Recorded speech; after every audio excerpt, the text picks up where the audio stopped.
Staying with us on Business Nigeria and to our second conversation of today, let's talk about software data importation.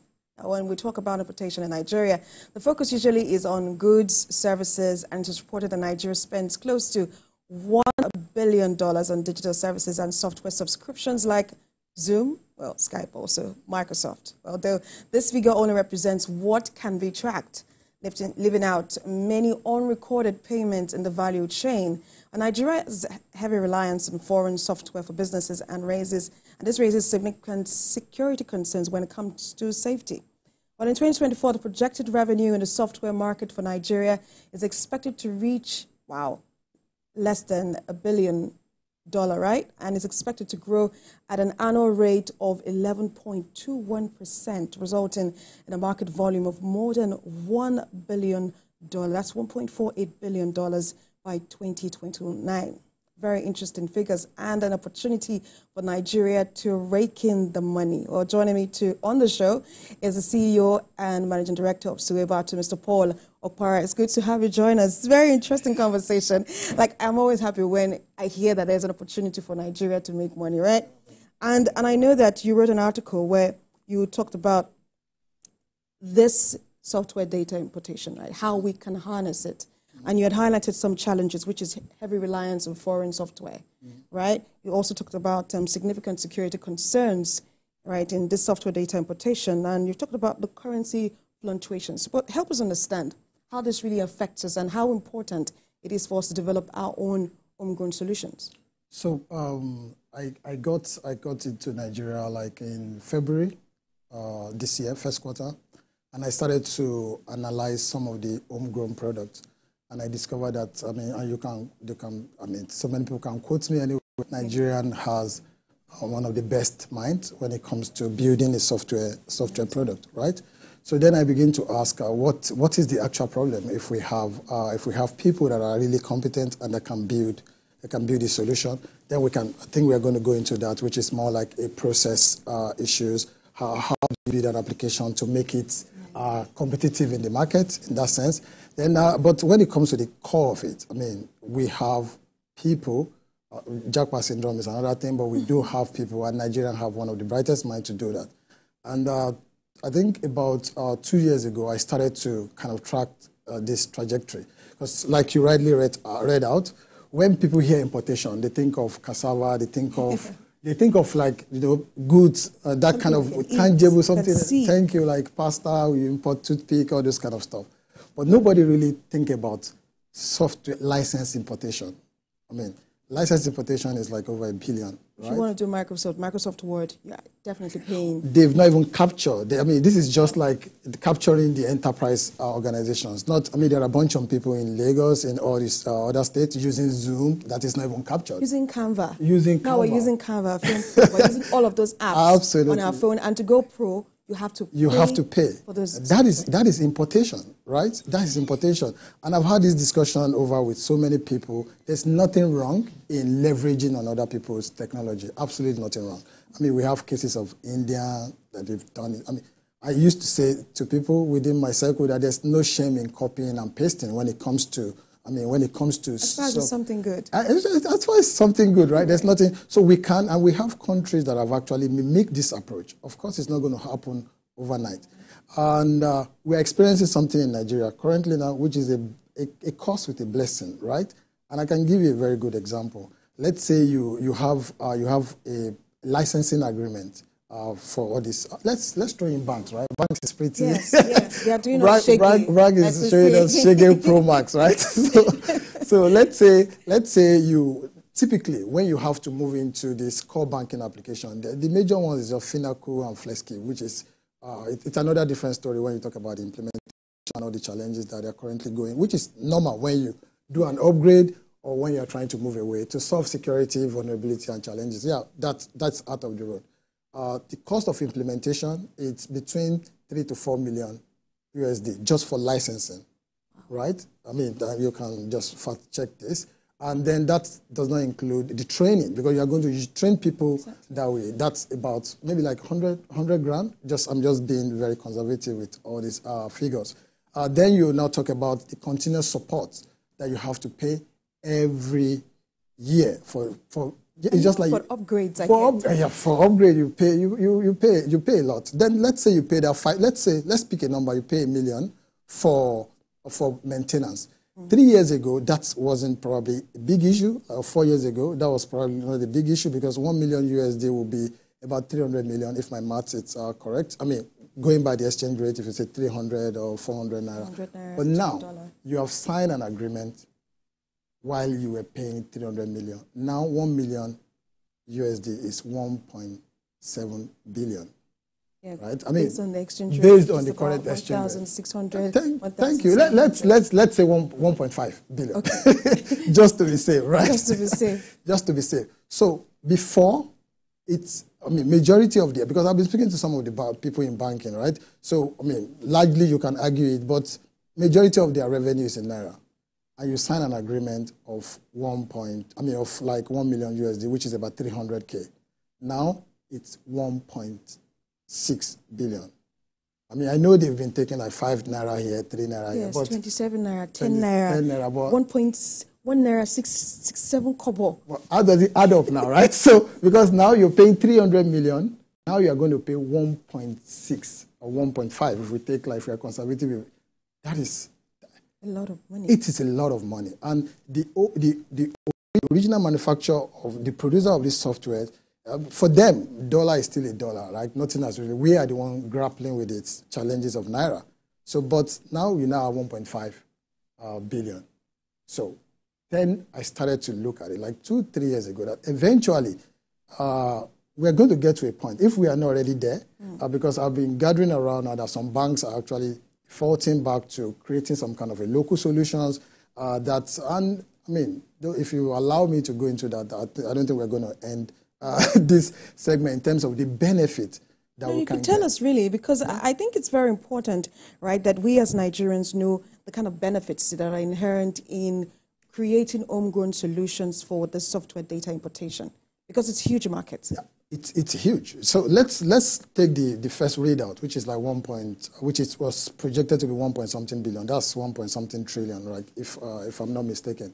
And imagine what can be done if I'm just saying take the entire this enterprise application and yank them off. But I'm saying, why can't we have a roadmap where we begin to encourage local production of those software to a stage where it eventually we at least be eating into those enterprise ones, and the whole goal could be to just take some significant chunk of it. It creates jobs. And keep it. Yeah, and keep it back home. And keep it right. back home. Then. And I know earlier you were trying to talk about how the benefits, which is naira devaluation, right? So if we are able to create homegrown solutions, we can bring back some money. We don't have to buy a lot of dollars. We don't have to use our naira to buy dollar, and then creates another market for us. Absolutely. And what are the thing, right? But my worry really is, do we have the infrastructure to build that kind of software? Yeah, like you've touched an important point, but we can't keep shying away from that by having infrastructure. Infrastructure, we have to sort light out, we have to sort few stuff out, right? Yeah, but there are ways that you can actually, because most of the application that is even built here right now in Nigeria, they are hosted on different infrastructure. Why can't we follow that model where we build our application and host it maybe like with AWS or Azure, Google Cloud anyway, because this is not going to be a walk in the park where we just go and say, today we stop using, of course. But at least there should be some kind of, we should be going toward that trajectory, right, where we start to have that discussion. Right? We can't keep saying, oh, we don't have infrastructure. I can guarantee you, eventually, we are going to, whether we like it or not, we have to start thinking differently. Because the 5 naira, the 2 naira, the 25 naira is not going to hold. So we have to start thinking. And what comes to mind is some of the social media apps that I've seen from other countries apart from the United States, right? We've seen apps from China, India, Russia, creating a different thing from the normal Google that we use and, we're spending a lot of data on, we're spending a lot of money on, right? What really is the market looking like for Nigeria if we decide to create our own homegrown solution? Yeah, at least if we decide. Particularly building a marketable software, just like we're trying to. Yeah, like, if we build our homegrown solution, we do have enterprise enterprise businesses that can already start to consume it. I mean, I know everybody's always saying, like, Nigeria is over 200 million, right? Within Nigerian state, we actually do have a need for us. I mean, like, how much do we spend, how much will we spend on Canvas? How much do we spend on all this other platform? I mean, right? So it's something that can be retained here, right? Which is why I said we might not be going for core banking application. And why not? Why can't we go for them, actually? Even if that's a lot, right? We could just go for normal. We could start picture editing, photo editing, video editing. Because those apps are taking a lot of money. Right? They're taking a lot of money. And they are all importations because it's not something that we actually are producing. It's something that we are consuming. And it's beginning to hurt all of us now, right? It's beginning to hurt all of us because I was speaking to someone yesterday and I said, so dollar value to those products hasn't actually changed. What is changing is Naira. So if you used to spend 1 million Naira before, now you are spending about 10 million Naira. So eventually, you're going to say, okay, guys, can't we get this thing locally done? for someone who watches movies a lot, right? So you see Netflix, for instance, which is one of the accessible apps that we have. So last year, we're paying about 4,000 Naira for like the premium package, How much is it now? Now it's about 5,600, even 700 Naira. It's a slight, even if it's just 1,000 Naira, right? You would feel it when you have to pay that every month. Every month. And you know what some of those companies are actually doing now, because they actually, because I'm also a partner to some of the OEMs, right? They understand what is happening right now when it comes to Nigeria Naira exchange rate challenges. So they're actually giving a bit of, you can say, discount and trying to say, okay, maybe, but not for the enterprise platform. Maybe for they're just like, okay, we know what you guys are going through, so we can read it, but how long will that hold? And why should we continue to depend too much, right? I mean, there has to be some kind of level of dependencies, but we cannot grow ourselves in terms of software development without actually thinking about how to have our homegrown. But I'm really curious. Do we already have people that are developing softwares like that in Nigeria? That is a good question, Sarah. So we're losing people, and that would take me back to, we've lost a lot of people, and that, because I do have it. I have some team in Nigeria, and they are living by the day. And I have this discussion with a friend of mine who is also like a tech startup company, and he said, but what happened when we start to train people? They leave. I said, then we have maybe the statistics might be wrong, but we have a lot of young people in Nigeria that were able to turn into skilled IT professionals. So we keep training them until there's nobody to leave anymore. I mean, it's pure economics, right? So if we train them, they go, the second batch go, the third batch go. Eventually, we have people that will stay because it becomes unattractive, right? And there's nothing really wrong. Look at what happened in India, right? Because, I mean, we all know India and China, and they've been kind of rightly projected, actually, as an IT hub. What happened? First, the people start to emigrate to US, to Canada, to all these kind of places. It got to a point they were like, you don't need to come again. I mean, we have a lot of you guys already, right? We are bringing our company. We are outsourcing it to you because we know that you have enough competence to be able to meet the need. Now in Nigeria, it's turning the other way around. Why? When you bring something to Nigeria now, you actually might not have enough people on ground to fix it. And that's one of the angles that I'm also attacking. Like, I mean, I think I was here a couple of weeks ago where I talked about the AfriHack Box, the initiative that we have created to train people because I mean, I listen to some of economics people. They always say, Nigeria have like a population of vibrant. We have the population, we have the market size, and all those things. Then I told them that, guys, calm down now, right? Having 1 million population that is not skilled, it doesn't really add so much economic value. Yeah. So where the power is to turn those 1 million people and give them skills that is required to be able to play it out. That's when it becomes valuable. So we have a lot of young people moving around, flying around, but why will I want to bring my product here for it to be developed here if their population, but they are not skilled. And I think I read today where the new Minister of Education is saying we are not going to do like 80% practical and theory. So education, that's really going to help a lot. But a lot. So it brings me to another, question. Earlier we were talking about if we had the infrastructure to actually, start to develop our own software and keep our own data and make, that kind of revenue for ourselves as a country. But what strategic policies do you think are in place or should be put in place, to ensure that the market grows? Yeah. I mean, you've touched on a question that can actually have a 2-3 hours podcast, but let me try and see if I can synthesize it. Okay. So I told you I came like first quarter of this year to actually evaluate product that we do have, and when we mention this infrastructure, to actually build a workable software, it's not. I mean, the small ones is not. You don't really need to have significant like infrastructure. I know the purists might start to comment now and start to kill me, but they should hold on, right? But what I discover is this: what we need to kind of inject into the fabric of software development in Nigeria is processes. That's why banks and enterprise organizations, that's what they are afraid of. Like, so if I give Paul to build this software, what are the processes in place to make sure that if something happens to Paul, the product stays. You use Microsoft. How many days have you worried if anything happened to Bill Gates? Why? Because you don't really. You're not bothered because there are processes and system in place to be able to guarantee that. And once you have that, people start to feel a bit of more confident. So the question you ask, government needs to have policy, right?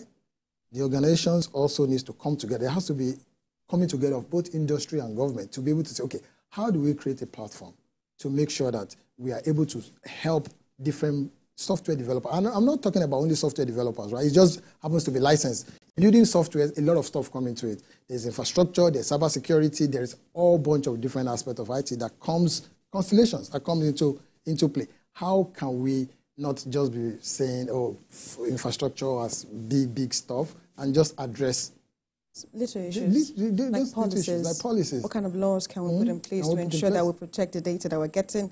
How can people get confidence? How can people be confident in the kind of products they are getting? Serving? Okay, so cool stuff. Just before I let you go, and very interesting, you had talked about AfriHack Box, right? And what you're doing to ensure that the talents that we have, right, stays within the country, and we're hoping that you also stay and you're able to build, some more stuff. I am not jackpotting again. No, it's jackpot now. Okay. Hopefully you get to stay, not just keep going and coming, right? But a look at the kind of infrastructure, right, that we'll still go back to, which is creating an enabling environment for investors. Does it take a lot of money to invest in software building?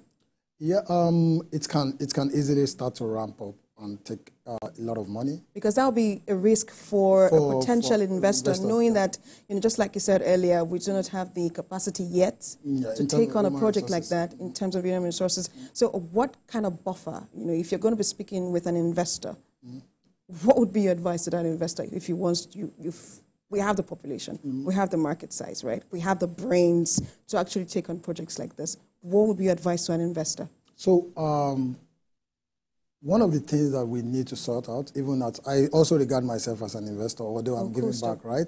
Right? We need to recognize that people need to be trained first, right? People have to be trained.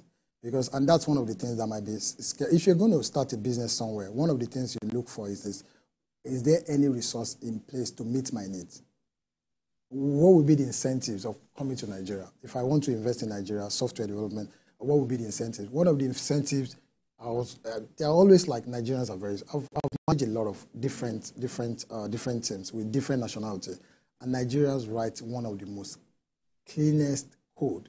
I mean, in terms of, you don't need to look for the facts. I know some of them. There you go. Like when it comes to, we are not short of intelligent people. Of course, they are not kind of domiciled anymore now in Nigeria. So we need to find a way to, first of all, we have to do internal investment. I will not deceive you, Sarah, right? We need to look for a way. People need to come together, the government, we need to come together and train our people first to be competent in cybersecurity, in software development, all branch of software, back-end, front-end, all different facet software automation. We need to find a way to train them. Then we can start to now attract investors. Because the investors that we're attracting now, when it comes to the IT, it's more or less people trying to identify this resource and just plug them out.